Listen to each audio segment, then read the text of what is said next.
Chers frères et sœurs, nous sommes lundi, nous venons de célébrer hier cette messe de l'Étaré, la messe de la joie, le 4e dimanche du temps du carême. Et durant ce dimanche, comme nous l'avons entendu dans la prière universelle hier, eh bien nous avons prié pour les catéchumènes de notre paroisse qui étaient censés recevoir une deuxième étape de progression dans leur chemin vers le baptême. Et cette étape n'a pas pu avoir lieu.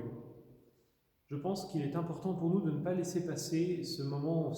qui malheureusement n'a pas eu lieu dans nos esprits, parce que en tant que chrétiens, il est nécessaire pour nous de penser aux catéchumènes, de penser à ces personnes qui veulent recevoir la vie divine, ils veulent recevoir en eux le Christ. C'est notre mission, ce que nous voulons faire, les chrétiens. Nous voulons bien sûr vivre avec Dieu, nous voulons faire en sorte que Dieu vive en nous, et nous voulons aussi que nous puissions transmettre ce message incroyable, transmettre cette vie divine que nous avons en nous. Et donc pour nous, il est charitable, il est normal de penser aux catéchumènes qui n'ont pas pu passer cette deuxième étape. Je vous invite aujourd'hui à prier fortement pour eux, pour ces nombreux catéchumènes que nous avons dans notre paroisse, pour qu'ils puissent vivre ces moments peut-être avec le soutien